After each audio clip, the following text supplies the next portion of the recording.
Que o nome do Senhor seja glorificado. Aleluias.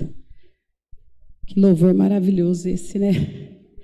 Olha, minha amiga Lissandra está aqui nos visitando. Glória a Deus, Lissandra. Dá um abraço nela aí, Bel, para mim. Lissandra, glória a Deus. Seja bem-vinda aqui, viu? Amém. Tem mais algum visitante? Glória a Deus. Amém. Que bom.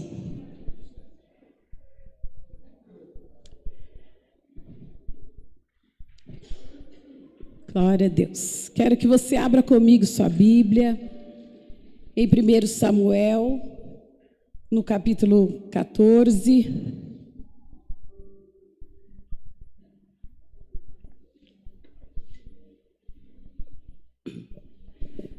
1 Samuel, capítulo 14. Diz assim. Vamos ler do verso 1 ao 5, mas você pode deixar sua Bíblia marcada aí, que depois a gente vai voltar nesse texto, tá?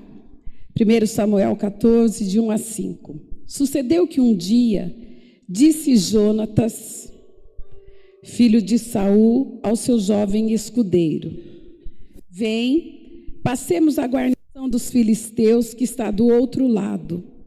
Porém, não fez saber a seu pai. Saul se encontrava na extremidade de Gibeá, debaixo da romeira em Migron, e o povo que estava com ele eram cerca de 600 homens. Aias, filho de Aitube, irmão de Icabô, filho de Finéias, filho de Eli, sacerdote do Senhor em Siló, trazia a estola sacerdotal. O povo não sabia que Jonatas tinha ido. Entre os desfiladeiros pelos quais Jonatas procurava passar a guarnição dos filisteus, deste lado havia uma pedra íngreme e do outro outra. Uma chamava Bozes e a outra Sené. Uma delas se erguia ao norte, de fronte de Miquimás, a outra ao sul, de fronte de Geba. Amém? Agora eu quero que você abra lá em Jeremias.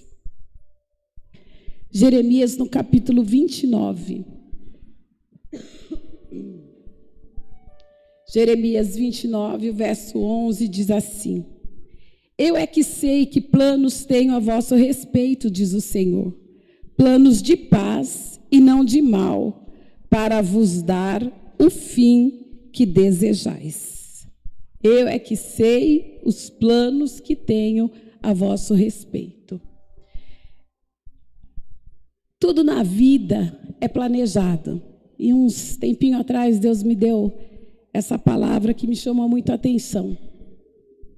Porque nós planejamos a nossa vida, nós planejamos todas as nossas coisas, planejamos o nosso casamento, os nossos estudos, a nossa faculdade, nós planejamos a nossa profissão e planejamos nos casar. E para casar você planeja a festa, você tem que planejar o vestido de noiva, os padrinhos, tudo você faz planos. E nós planejamos, depois que nos casamos, ter filhos. Então nós planejamos ter filhos. Mas nós planejamos comprar uma casa também. Muitas vezes, antes de ter o filho, a gente quer ter a casa. E planejamos um carro. E planejamos o filho. E quando o filho nasce, a gente planeja os estudos do filho. E eu falo assim que tem um período da nossa vida, pelo menos eu penso assim, tem um período na nossa vida que a gente abre mão de muitas coisas em favor dos nossos filhos. A gente abre mão de ter, de fazer, porque a gente precisa dar para o filho. E nós vamos planejando todas as coisas, e tudo na vida é planejado. Só que todos os planos que nós fazemos têm um preço. Nada vem de graça. Tudo que a gente planeja fazer tem um preço. A gente planeja comprar uma roupa para ir numa festa, mas a gente tem que pagar o preço pela roupa. Não está à venda não, viu, gente? É só uma demonstração. Então, a gente planeja comprar essa roupa, planeja comprar o sapato, e nós vamos fazendo os nossos planos.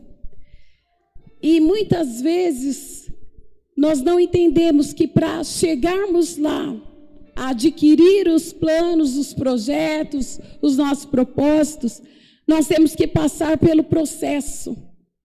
E o que acontece? Muitos, no tempo do processo, abandonam, desistem, voltam atrás, porque não quer pagar o preço. E tudo há um preço a ser pago.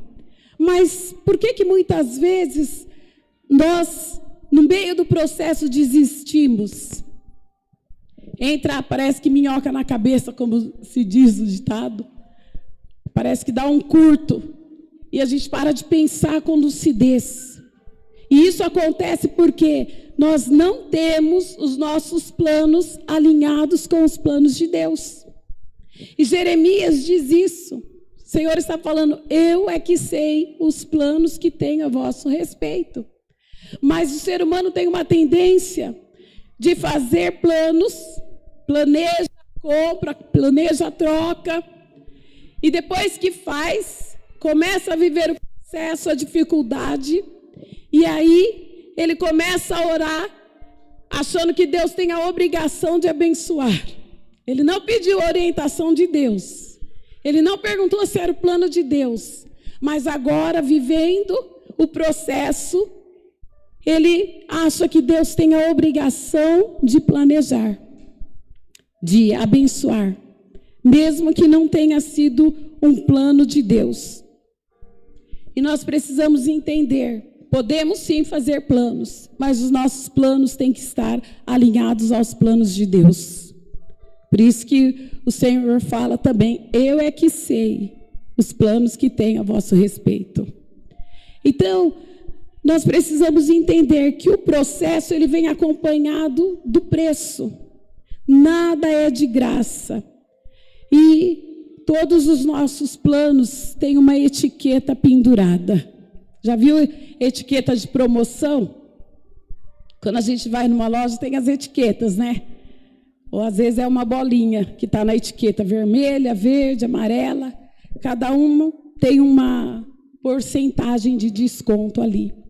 E quando nós olhamos aqui para essa história, Saul era rei em Israel e eles vinham de guerras constantes com os filisteus. Os filisteus eram um povo violento, de muito armamento para a guerra. E não havia espadas, não havia lanças no meio dos israelitas, porque os filisteus tinham matado todos os homens que produziam as lâminas, as lanças. Lá no capítulo 13, se você tiver com a sua Bíblia aí, 1 Samuel 13, o versículo 19 diz assim, ora, em toda a terra de Israel, nenhum ferreiro se achava, porque os filisteus tinham dito para que os hebreus não façam espada nem lança. Então, não tinha armas de guerra para que eles lutassem. E Jonatas, ele era filho de Saul, ele era um homem de guerra, ele era valente, eu creio que ele era temente a Deus. E ele estava inconformado com aquela situação de só derrota, de perdas, de sofrimento. E os israelitas, os hebreus aqui, eles tinham tanto medo que eles se escondiam em túmulos, em cavernas, em cisternas. Lá no capítulo 13 ainda, no versículo 5, diz assim, reuniram-se os filisteus para pelejar contra Israel, 30.000 carros e 6.000 cavaleiros, e povo em multidão como a areia que está à beira-mar, e subiram e se acamparam em Miquimás, ao oriente de Bet-Aven. Vendo, pois, os homens de Israel, que estavam em apuros, porque o povo estava apertado, esconderam-se pelas cavernas, pelos buracos e pelos penhascos, e pelos túmulos e pelas cisternas. Também alguns dos hebreus passaram o Jordão para a terra de Gade e Gileade, e o povo que permaneceu com Saul, estando este ainda em Gilgal, se encheu de temor. Essa era a condição dos hebreus, fugindo de medo, se escondendo. Quantas vezes nas nossas situações nós temos essa atitude? Ao invés de enfrentarmos uma luta, de tomarmos uma decisão, de resolvermos um problema, nós nos escondemos. Escondemos muitas vezes atrás da dor, atrás da mentira. Fugimos porque não queremos ter um confronto, então inventamos desculpas, e eu falo, toda desculpa é uma mentira, porque a desculpa é uma mentira que você inventa primeiro para você mesma, e depois para o outro. E muitas vezes nós estamos fugindo da guerra, fugindo daquilo que é responsabilidade nossa, que é compromisso nosso. Então Jonatas, ele olha essa situação, e ele decide ir atacar a guarnição dos filisteus. E o que é uma guarnição? É um lugar onde os soldados ficam ali permanente para a proteção de um local. E Jonatas olha aquilo lá e ele fala, não, eu vou atacar essa guarnição. Vou chamar o meu escudeiro e nós vamos lá. Só que toda guarnição, ela tem um lugar estratégico, porque é um lugar de defesa. E essa guarnição dos filisteus estava entre dois penhascos íngremes. Ficava no meio deles. Então, para chegar lá, eles tinham que escalar esses penhascos.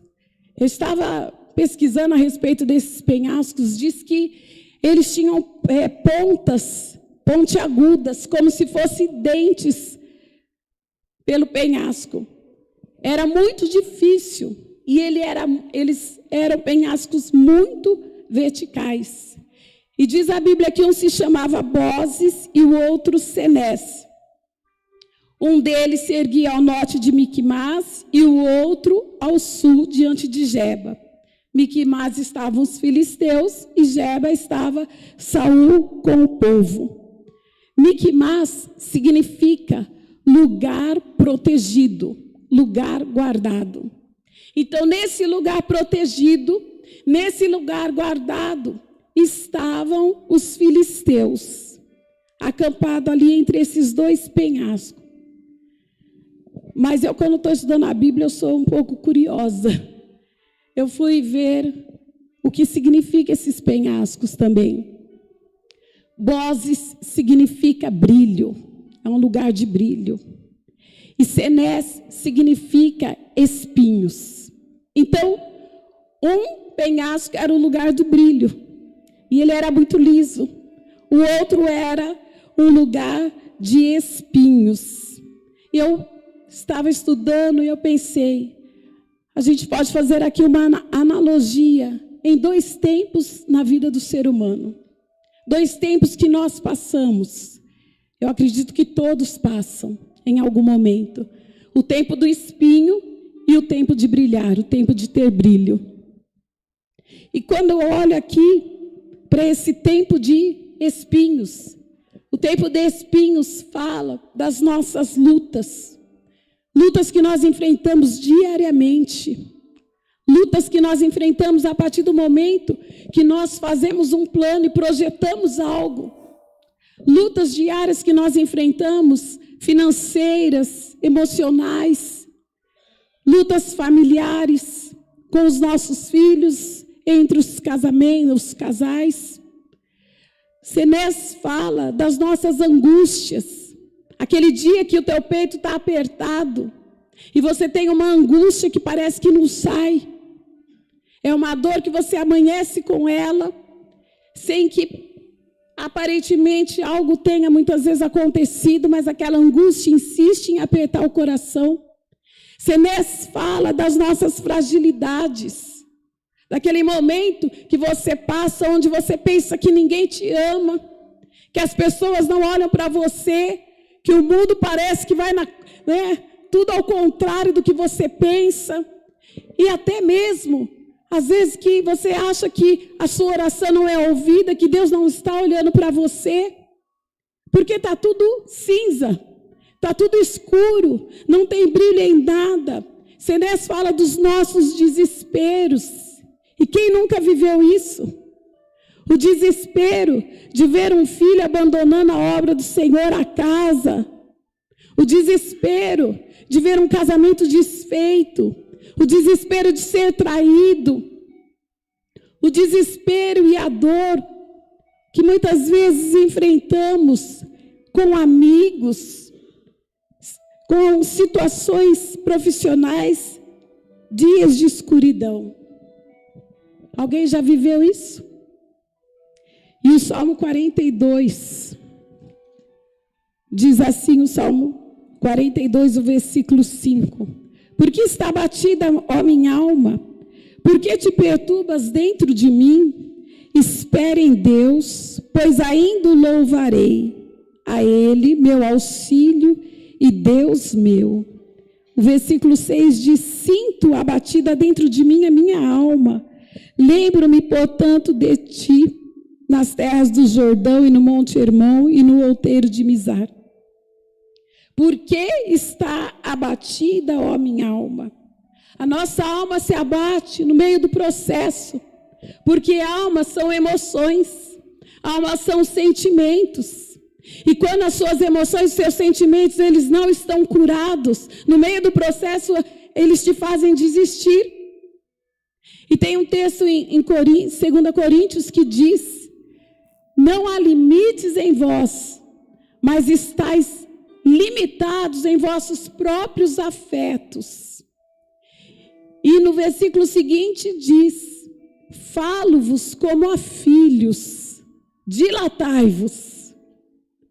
Então, se a Bíblia fala que não há limites em nós, mas as nossas emoções nos limitam, é necessário dilatar a nossa forma de pensar, de entender. E nós só conseguimos fazer isso, queridos, na presença do Senhor. Não há outro meio, não tem jeito. Porque quem pode mudar, quem pode converter a nossa própria alma é o Senhor. Então a nossa alma fica abatida e ela nos leva a viver a dor mais do que necessário. Dar mais valor aos problemas e às dificuldades do que a palavra de vida, de vitória, do que as promessas do Senhor. Porque as promessas de Deus, elas nos sustentam, elas nos levantam. E o Senhor continua falando, eu sou contigo, vai, caminha. Só que a nossa alma fala, para. Está doendo, eu estou sofrendo, ninguém está me vendo. E a nossa alma nos impede muitas vezes de pagar o preço para viver o plano. E no processo, nós temos que entender que nós precisamos pagar o preço. Vou pedir meu ajudante para vir aqui. Há preços a serem pagos. Olha, pastor Rony, você se livrou, que eu ia falar para você vir também, mas eu não tive tempo durante a semana de te ligar. Aí eu falei, Valfeli, vai você. O primeiro preço no processo a ser pago é o preço, pode vestir. Quando você está no processo, você tem que pagar o preço. Deixa eu errar. O preço de correr o risco. É preciso correr o risco. Se você olhar para Jonatas, quando ele toma aquela decisão, ele correu o risco. Jonatas correu o risco de morrer se ele caísse daquele penhasco, porque era muito íngreme. Jonatas correu o risco de ser morto antes de chegar lá em cima, dos soldados virem eles e Ele tem que fotografar, né, gente? Não tem jeito. Vai, pode ir. Então, correr o risco. Sabe o que acontece? Você recebe uma proposta de sair de um emprego e ir para outro. A oferta é boa, só que a alma está falando, e se não der certo? Você vai ganhar mais. Mas se você não correr o risco, você abre mão e não vai. E muitas vezes perde a bênção. E tudo na vida é um risco que nós corremos. Tem uma moça da nossa corda, ela vai se casar. E ela tinha muito bloqueio para casamento. Ela chegou falando que não queria nunca se casar, ter uma família. E a gente foi conversando e ela está com o casamento marcado. E um dia eu falei assim, querida, a gente nunca sabe, na verdade. Porque você conhece a pessoa, conhece, convive, mas não mora. Você só vai saber quem é quem quando você mora com a pessoa. É ou não é?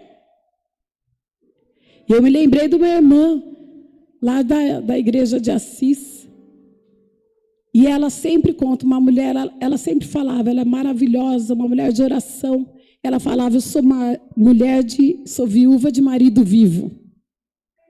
Porque ela conheceu o marido dela na igreja. E ela se casou. E quando ela disse que saiu da igreja e foram para a lua de mel, ele falou, foi a última vez que você pisou na igreja. Tinha namorado, tinha noivado, era tudo certinho. Então a gente tem que correr o risco. Corra o risco. Corra o risco de ser feliz. Corra o risco de aproveitar as oportunidades. Corra o risco naquilo que te dá medo, se é mudar de emprego, se é para melhorar, se é na sua vida espiritual, e você entrega a sua vida para Jesus, corra o risco de perder amigos, porque muitas vezes você vai perder. Corra o risco de muitas vezes você ter um familiar que não concorda com a tua fé e que vai se opor a você, mas corra o risco de servir a Deus. Corra o risco, porque se você tem o seu plano alinhado com o plano de Deus, você vai correr o risco, mas você vai chegar lá. Porque Deus vai te abençoar. O processo precisa correr o risco para viver o plano de Deus. E em segundo lugar, como nós pagamos preço de todas as coisas, no processo nós enfrentamos os espinhos. Não sei se foi aqui que eu falei outro dia. Quem já pegou uma planta de cactus? Já ficou com o espinho na mão? Gente, acho que não tem espinho pior que aquilo lá. Porque ele entra e você não enxerga para tirar. Só que qualquer lugar que você encosta, aquilo te cutuca. Não é? Já viu um limoeiro? Quem já tirou limão do pé de limoeiro? Não tem uns espinhos? Tem um pé lá na chácara da minha irmã. É terrível, a gente vai toda vez se espeta lá. A rosa é linda, a rosa é maravilhosa e cheia de espinhos. Então, no processo, há espinhos que precisamos enfrentar. E qual é o preço do espinho? Diga comigo essa palavra. O processo do espinho é a dor. A dor do medo que você precisa enfrentar. A dor da humilhação. Porque muitas vezes você é humilhado no trabalho, você é humilhado na família, você é humilhado entre os amigos. A dor do abandono, a dor da angústia, a dor da rejeição, a dor da solidão. Porque muitas vezes você tem que enfrentar a solidão. E às vezes Deus nos permite ficar sozinhos para Ele nos tratar, para Ele nos curar. Para Ele falar que mesmo durante a dor, no meio dos espinhos, Ele é com a gente. Porque nós nos esquecemos. E por que nos esquecemos? Porque a alma fica abatida. E ela fica o tempo todo falando, não vai dar certo, você não vai conseguir. Você está sozinho, você está abandonado. Bozes, aquele penhasco, o brilho, ele era escorregadio. Então, tentava escalar, chegava no pouquinho e escorregava. Jonatas não conseguiu. Então, ele chamou o escudeiro e eles tiveram que ir por esse penhasco aqui, Senés, para chegar lá em cima, escalando. Porém, esse penhasco aqui era cheio de espinhos. Conforme eles iam escalando, os espinhos iam espetando, furando. E lá no versículo 13, diz assim, 1 Samuel 14, 13. Então, trepou Jonatas de Gatins e o seu escudeiro atrás. O escudeiro de Jonatas ia atrás dele. E ainda tem uma outra característica. Eles tinham que passar em determinado momento do penhasco, que era muito estreito. Não dava para ir um ao lado do outro. Tinha que ir um atrás do outro. Então, imagine os espinhos e as dificuldades que eles tiveram. Só que Jonatas, ele tinha uma visão. A visão dele estava onde? No Senhor. Eu vou chegar lá. Porque basta da humilhação, basta do povo estar se escondendo em cavernas, em covas, basta dessa humilhação. Por isso eu quero te dizer, você pode estar no tempo do espinho, passando pela dor em qualquer área da tua vida, não tire o seu olhar daquele que te escolheu. Não tire o seu olhar de Jesus. Porque é Ele que te chamou, é Ele que te sustenta. Não é uma pessoa, não é um lugar. Quem nos sustenta é o Senhor. Em todos os momentos, no meio de todas as dores, quem nos sustenta e quem nos supre é o Senhor. Então, quando a tua alma pensar, falar para você que você está sozinho, que você está abandonado, que nada dá certo, que as coisas não acontecem, você fala, eu ergo os olhos para o monte, de lá me virá o socorro. O meu socorro vem do Senhor. Amém? Se apegue a isso, se apegue nessa palavra, e saiba que é possível vencer os espinhos. E o preço é a dor, mas na dor tem um Deus que tudo pode, que não nos abandona. E em terceiro lugar, no processo. O processo também tem o preço. O processo da coragem. E qual que é o preço de ter coragem? É o preço da... Esperar aqui meu modelo pôr.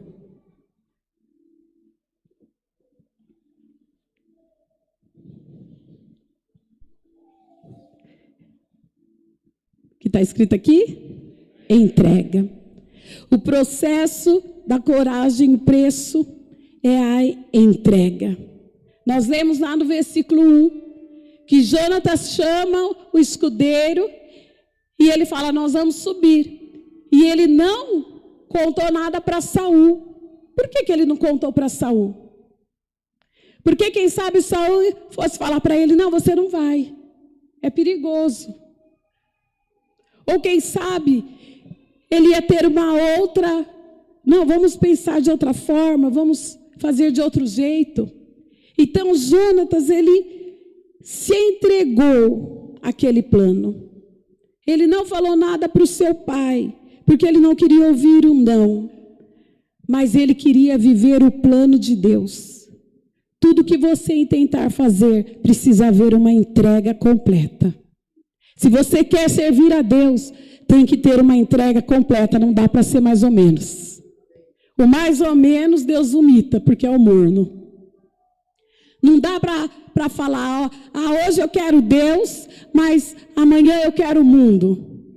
Não dá para falar, hoje eu quero orar, louvar, me santificar, mas amanhã estou com o meu coração todo cheio de ódio, todo amargurado, todo em pecado. Não dá.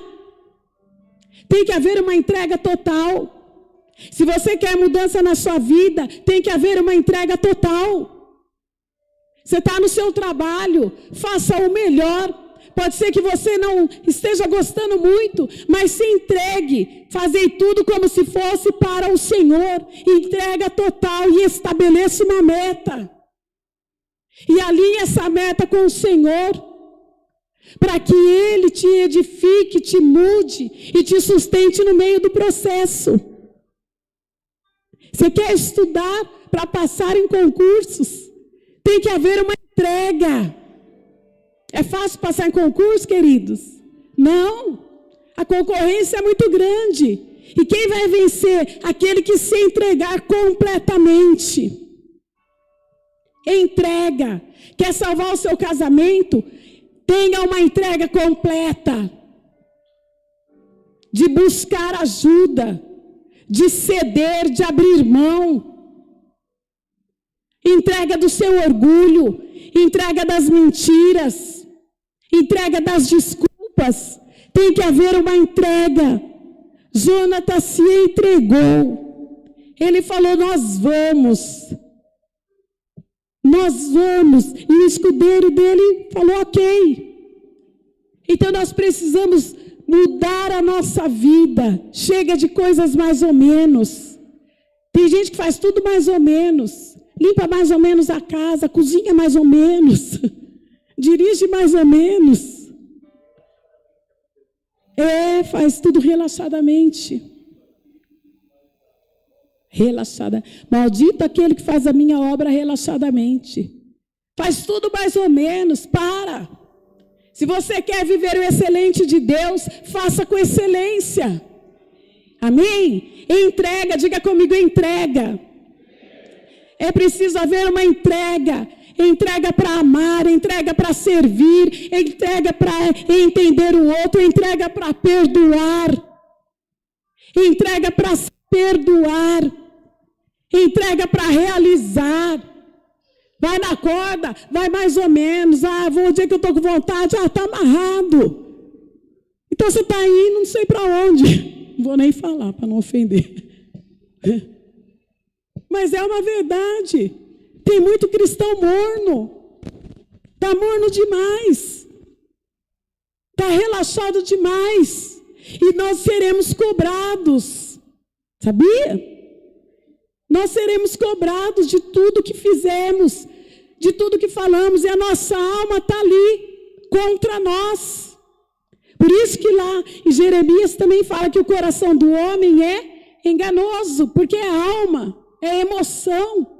E as nossas emoções nos enganam. Elas querem nos paralisar.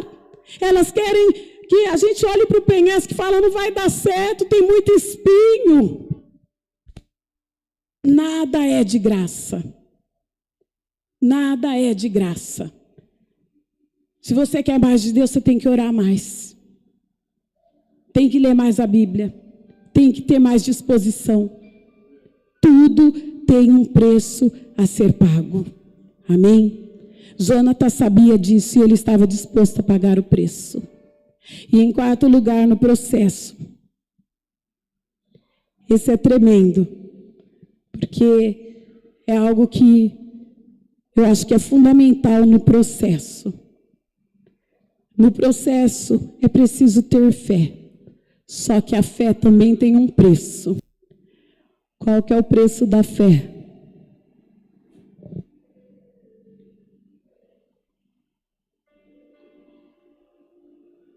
O preço da fé é certeza, convicção. Olha lá no versículo 9, do capítulo 14. Se nos disserem assim, parai até que cheguemos a vós outros, então ficaremos onde estamos e não subiremos a eles. Porém, se disserem, subi a nós, então subiremos, pois o Senhor nos entregou nas mãos. Isso nos servirá de sinal. Dando-se, pois, ambos a conhecer a guarnição dos filisteus, disseram estes, eis que já os hebreus estão saindo dos buracos em que se tinham escondido. Os homens da guarnição responderam a Jonatas e ao seu escudeiro e disseram: subi a nós, e nós vos daremos uma lição. Disse Jonatas aos escudeiros: sobe atrás de mim, porque o Senhor os entregou nas mãos de Israel. Amém? Jonatas, ele ora e ele pede um sinal para Deus. Nós vamos ter isso como um sinal. É preciso ter certeza, é preciso ter convicção dos planos de Deus, da vontade de Deus, da verdade de Deus para a nossa vida. Porque quando nós estamos alinhados, essa certeza nos impulsiona. Essa certeza nos leva a caminhar. E a fé, ela agrada a Deus e move o coração de Deus ao nosso favor. Olha lá em Hebreus, no capítulo 11. Hebreus 11.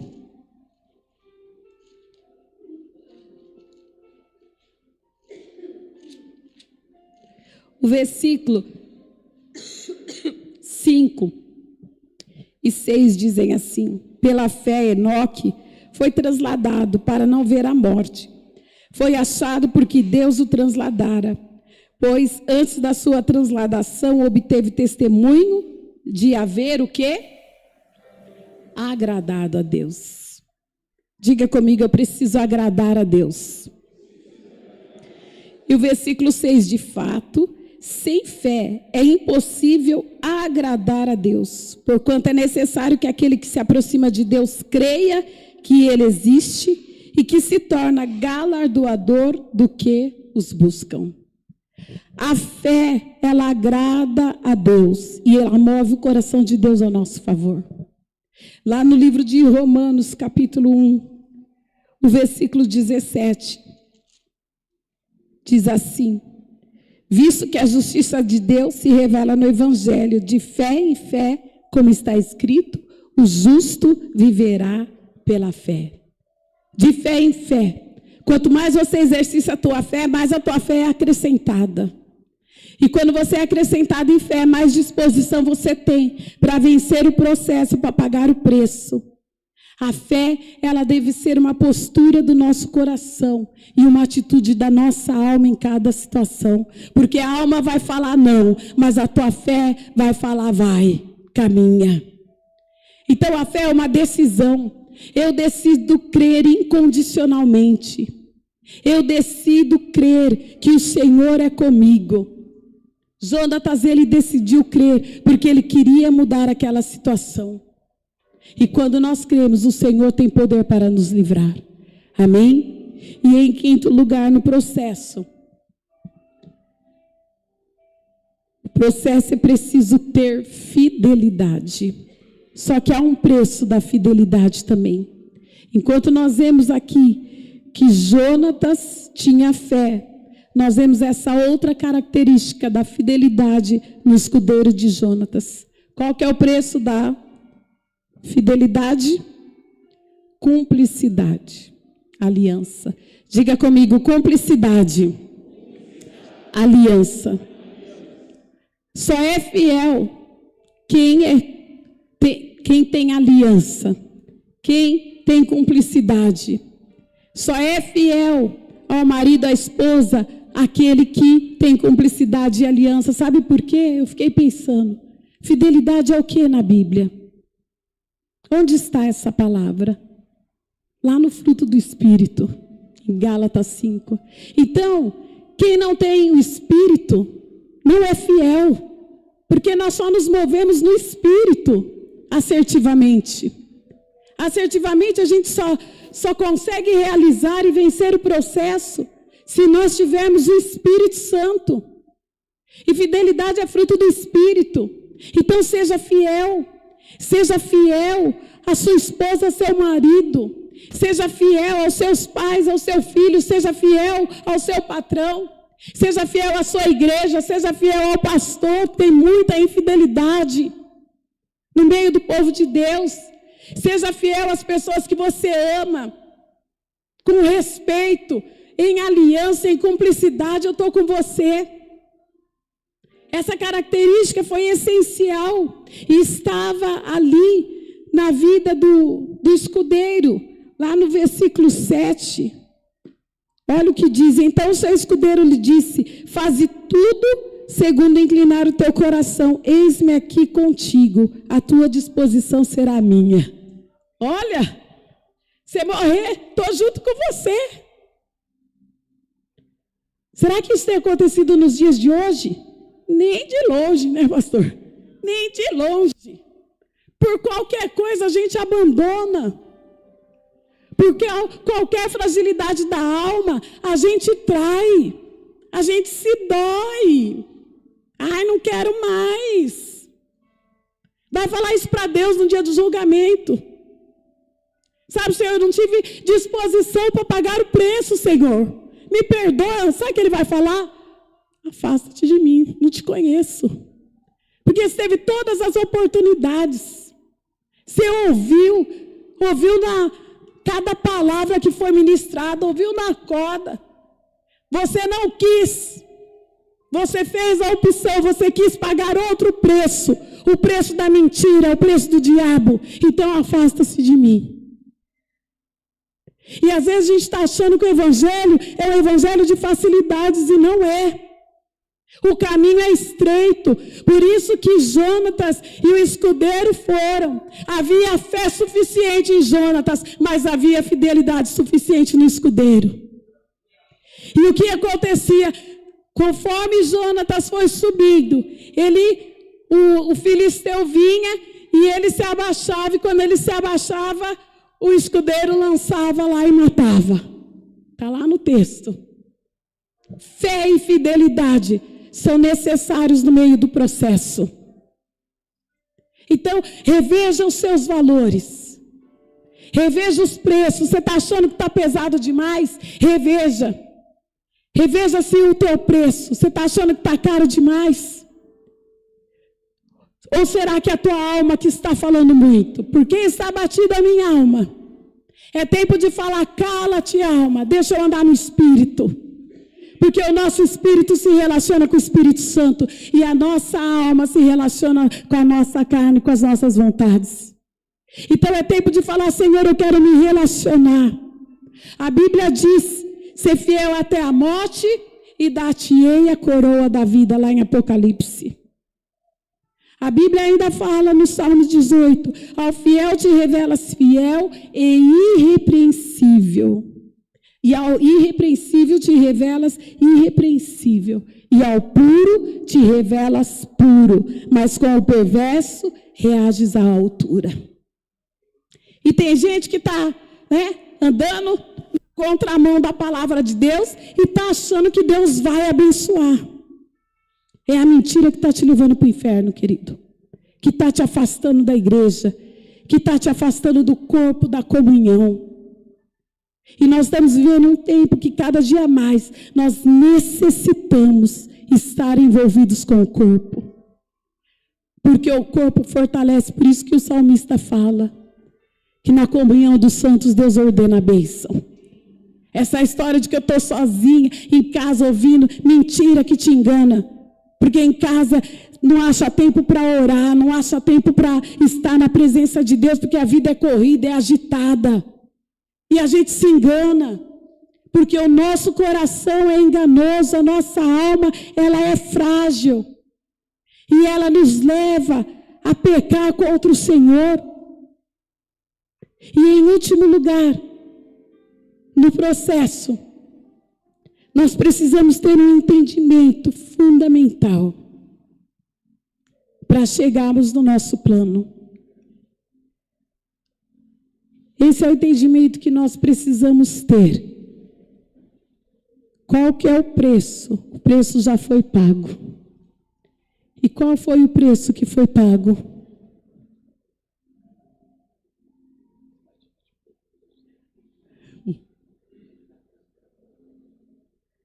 Meu modelo. Qual que é o preço? É o preço de sangue. Esse foi o preço que foi pago pela minha vida e pela tua vida.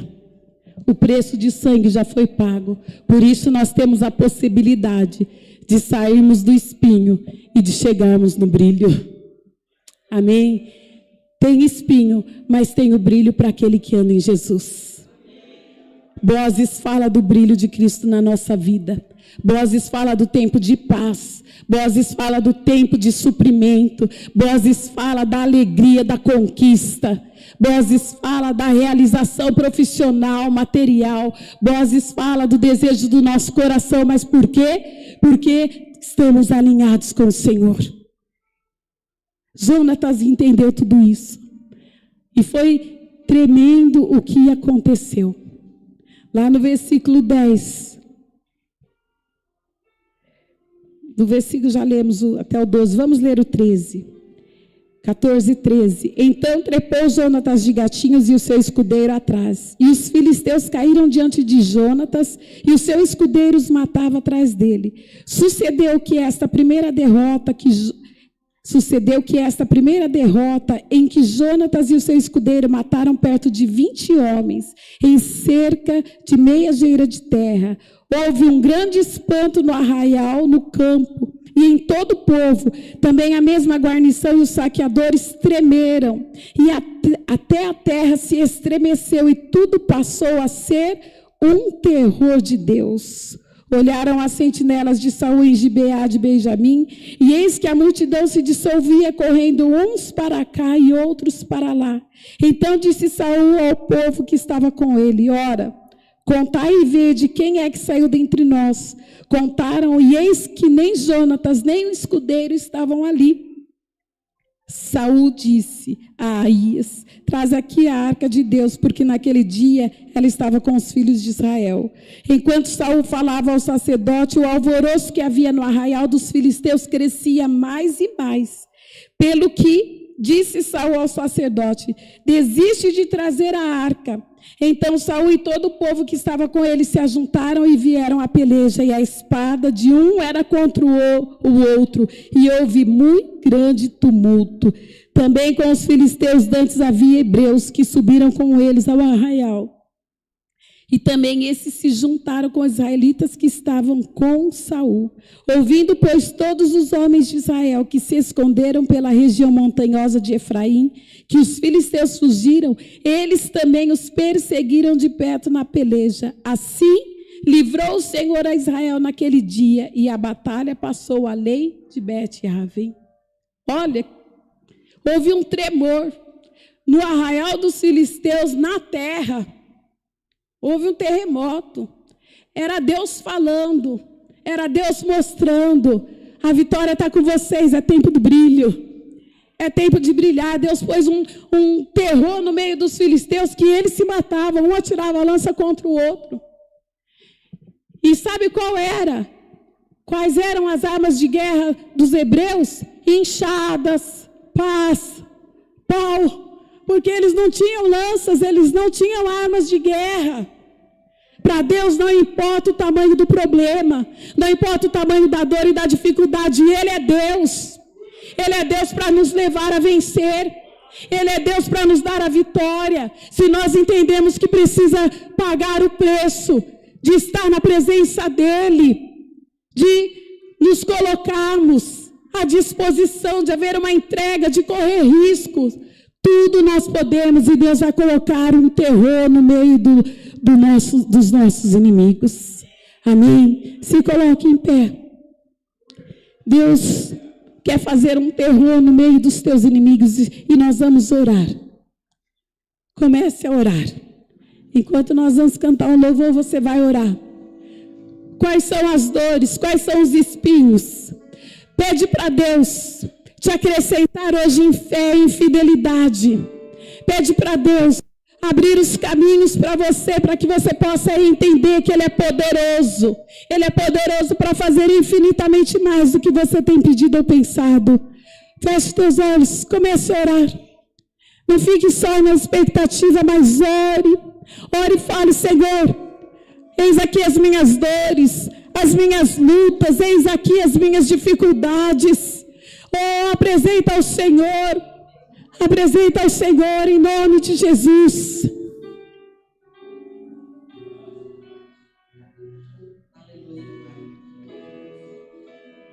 Oh, aleluias. Ele é poderoso. Deus não rejeita a oração. Oh, essa é a nossa certeza. Oração é alimento. Aleluias. Nunca vi um justo sem resposta ou ficar no sofrimento.